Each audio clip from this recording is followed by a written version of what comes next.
Nasa ere na si Neo.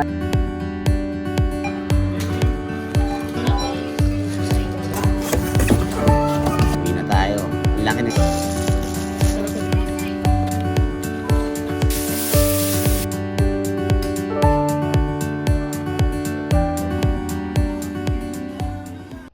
Pagkatapos umulan ng halos 2 oras ng snow, ito na ang itsura ng paligid. Kailangan ko ngayon magkayod ng yelo. Kasi si Burnik, punong-puno ng yelo. So kailangan natin na manghiram ng pala sa baba. Tara, kuha tayo ng pala sa baba. Kaninang umaga lang, ang ganda ng paligid. Wala pang yelo ngayon. After 2 hours, ito na itsura ng paligid.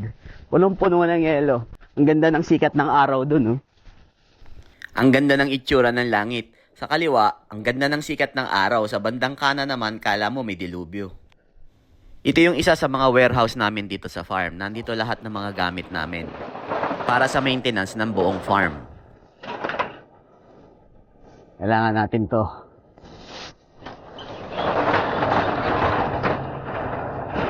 Tignan natin kung kaya niya tayo sundan ng mabilis. Kailangan ko nang tumakbo paakyat kasi lumulubog na yung araw. Mas mahirap na magkayod ng yelo pag inabutan ako nito. So simula na ng ganitong eksena palagi. Tapos ng yelo, kailangan mong tanggalan ng yelo yung buong paligid. Simula tayo dito. Pagka ganitong bumuhos ang snow, kailangan mong agapan na tanggalin agad ang mga yelo sa paligid ng bahay mo at sa paligid ng sasakyan. Kasi sa madaling araw, bumababa ng husto ang temperatura dito. Pagkapit ng winter, umaabot ng -10 hanggang 15 pagkagabi. Kaya pag hindi mo agad natanggal yan, kinabukasan sobrang tigas niyan. Kaya kahit pagod ka na galing sa trabaho, kailangan mong gawin yan. Tayo. Dito. Ito namang windshield. Ang una. Dito naman tayo kay Burnik. Kailangan din nating unahin tanggalan ng snow ang windshield dahil mas mahirap kapag naging solid na yelo na to. Tapos na tayo magkayod ng yelo. Oras na para mamalengke at mamili ng murang karne. Nandito na tayo ngayon sa isang pamilihan na parang kooperatiba dito sa Sapporo. Co-op Sapporo ay isa sa mga sikat na pamilihan dito sa Hokkaido na nag-o-offer ng mas murang presyo ng bilihin lalo na kapag member ka dito. Ngayon ay mag-aalas 6 na ng gabi at magsisimula ng lagyan ng half price tag ang mga pagkain dito. Katulad nitong karne ng manok na ang original price ay 1,054 yen minus 50% off kaya naging halos 580 yen na lang plus tax. Sa pera natin ay halos 220 pesos. Para makatipid din ako sa gasolina sa pagpunta dito ay namimili na ako ng pang isang linggong supply ko ng iba't ibang klase ng pagkain. Punta naman tayo sa mga ready to eat na pagkain.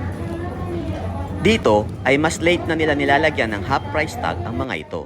Tulad nitong yakitori o chicken barbecue na 20% pa lang ang bawas sa presyo. Lahat tong nasa cart ko, lahat yan 50% off. So tingnan natin kung magkano lahat inabot. So ita times 2 na lang natin. Malalaman natin kung magkano yung natipid natin lahat. Ganitong oras talaga masarap mamili pag yung mag-aalas 6 na. Kasi dito yung start ng yun yung oras na tinatataka na nila lahat yan. Dati siguro mga 5 years ago, halos mga Pilipino, mga foreigner lang ang nag-aabang ng mga half price na yan o hanggaku kung tawagin nila. Ito yung mark na ito. Hanggaku ang ibig sabihin niyan, half price. Dati, halos walang bumibiling mga Japanese niyan. Walang nag-aabang niyan. Ngayon, dahil sa taas na mga bilihin, ultimo mga Japanese ngayon, talagang inaabangan na nila yung paglalagay ng half price. Bayaran na natin to para makauwi na tayo at makapagpahinga na. Ang ganda ng timing ng punta ko dito dahil halos umapaw ang laman ng cart ko. May mga araw din kasi na kahit gabi ka na magpunta ay maaga naman nauubos ang mga paninda. Ito yung member card na kailangan mong i-scan bago ka magbayad. Dahil bukod sa nakamura ka na, ay nakakaipon ka pa ng points na pwede mo ring ibayad sa kanila. Parang SM Advantage card lang sa atin, di ba? Ang total ng binayaran ko ay 3,225 yen. Sa pera natin ay halos 1,235 pesos. Napaka-komportable talaga mamili dito sa Japan dahil halos lahat dipindot na lang. Kung mapapansin nyo ay hindi ako bumili ng shopping bag. May bayad kasi ang shopping bag dito na Go Yen. 2 pesos din yon sa pera natin. Napaka-importante kasi dito ng recycling. Kaya mas pinopromote nilang gumamit ka ng mga lumang kahon na pwede mong paglagyan ng iyong mga pinamili. Kailangan mo lang ulit i-assemble ang box. Napaka-komportable naman kasi meron ditong mga libreng packaging tape na pwede mong gamitin sa pagbuo ng box. Sanay naman natin gawin to lalo na kapag nagpapadala tayo ng mga balikbayan box sa mga mahal natin sa Pinas. Karamihan sa mga pagkaing binibili ko ay yung mga matataas ang protina. Dahil sa klase ng trabaho ko, lakas ng katawan ang kailangan ko. Ito kasi ang puhunan ko para magampanan ko ng maayos ang mga trabaho ko dito. Isang paraan na rin ito para lumakas ang katawan at makaiwas sa sakit.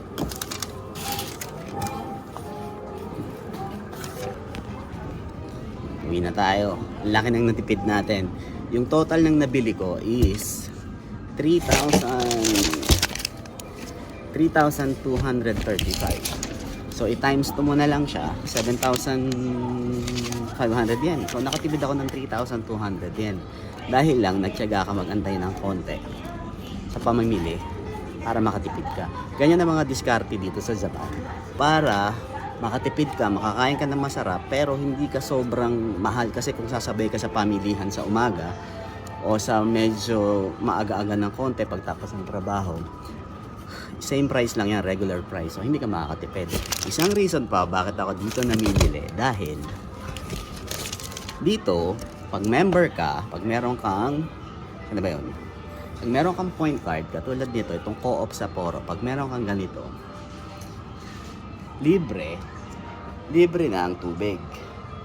Kukuha ka lang dito, makakatipid ka na rin sa tubig. Eto, yung galon na 1 gallon is 4 liters to. Ang rules naman dito, basta member ka, meron kang point card na ganito, bibili ka lang ng ganitong galon doon sa information area, doon sa gitna. Pwede ka nang kumuha ng tubig, 1 to sawa. Yung ganito is 700 yen. Yung ganitong isang galon. Ganito ang sistema ng pagkuha ng tubig dito. I-scan mo lang ang barcode at pindutin ang size ng dala mong plastic bottle. Ipasok mo lang ang galon para malagyan ng tubig at kusa itong hihinto kapag puno na. Ngayon naman ay magluluto na ako ng aking hapunan. Magluluto ako ng spicy, creamy chicken curry.